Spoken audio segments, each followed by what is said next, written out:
CTU ചുമട്ടുതൊഴിലാളി യൂണിയന്റെ നേതൃത്വത്തിൽ ഓണക്കോടി വിതരണം ചെയ്തു. KM ഷാജി ഉദ്ഘാടനം ചെയ്തു. P കൃഷ്ണൻ അധ്യക്ഷനായി. TV കുഞ്ഞിക്കണ്ണൻ, വേണു, വാഴക്കോടൻ രവി എന്നിവർ സംസാരിച്ചു. നമ്മൾ ചേർന്നു. ഓണം കേരളത്തിൻ്റെ മലയാളികളുടെ ഏറ്റവും മഹത്തരമായ ഉത്സവം.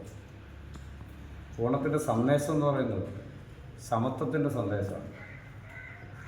ആ സമത്വത്തിൻ്റെ സന്ദേശം ഏറ്റെടുത്തുകൊണ്ട് ഓണത്തിന് പറ്റാവുന്ന എല്ലാ ആളുകൾക്കും ഓണം ആഘോഷിക്കാൻ കഴിയണം എന്നതാണ് ഓണത്തിൻ്റെ സന്ദേശം.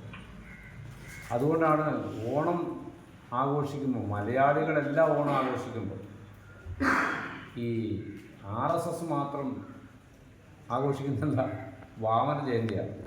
എന്ന് പറഞ്ഞാൽ മാവേലിയെ ചവിട്ടി താഴ്ത്തിയ ആളാണ് വാമൻ. അതിൻ്റെ ഐതിഹ്യത്തിലേക്കൊന്നും ഞാൻ കടക്കാനില്ല. വാമന ജയന്തി ആഘോഷിക്കുന്നതിൻ്റെ പിന്നിൽ രാഷ്ട്രീയമുണ്ട്.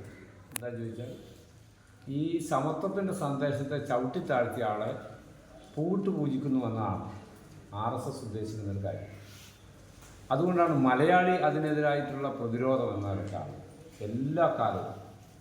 ഓണം എന്ന് പറയുന്നത് മലയാളി എവിടെയുണ്ടെങ്കിലും, ഇവിടെയല്ല, ഇനി അമേരിക്കയിൽ മലയാളികൾ 10 പേര് കൂടുന്നിടത്തും ഓണം ഉണ്ടാവും, പരിമിതി ഉണ്ടാവും. അവരുടെ ആഘോഷങ്ങൾക്ക് ചിലപ്പോൾ കേരളം പോലെ ആയിരിക്കില്ല, എന്നാലും ഓണം ഉണ്ടാവും. മലയാളികൾക്ക് ഒത്തുകൂടാൻ കഴിയുന്നിടത്തെല്ലാം ഓണം ആഘോഷിക്കാൻ കഴിയുന്ന ഏറ്റവും മഹത്തരമായിട്ടുള്ള മലയാളികളുടെ മഹോത്സവമായിട്ട് ഓണം മാറുക. അങ്ങനെയാണ്.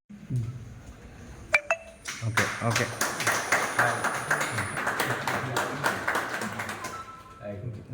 അതുപോലെ തന്നെ നമ്മളെ കൊടുക്കുന്നതിന് വേണ്ടി കണ്ണാൻ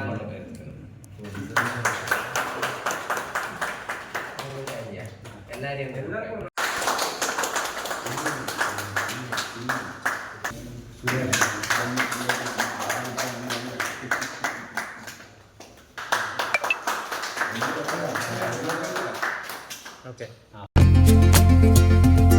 ഗൃഹപ്രവേശം, വിവാഹം, ആഘോഷങ്ങൾ എന്തുമാകട്ടെ, വീട്ടുപകരണങ്ങൾക്ക് Grihalakshmi home appliances, prestige, butterfly, impex, PGN, Bajaj, Sujata, Preethi തുടങ്ങി മികച്ച ഗൃഹോപകരണ കമ്പനികളുടെ ഉൽപ്പന്നങ്ങൾ കൂടാതെ aluminium, steel, plastic, gift item തുടങ്ങി ഇനി എല്ലാം ഒരു കുടക്കീഴിൽ.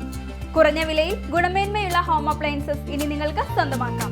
ചുരുങ്ങിയ കാലം കൊണ്ട് മലയോര മനസ്സുകളിൽ ഇടം പിടിച്ച സ്ഥാപനം ഗൃഹലക്ഷ്മി ഹോം അപ്ലയൻസസ്, വില്ലേജ് ഓഫീസിന് സമീപം, ബസ് സ്റ്റാൻഡ്, ചെറുപുഴ.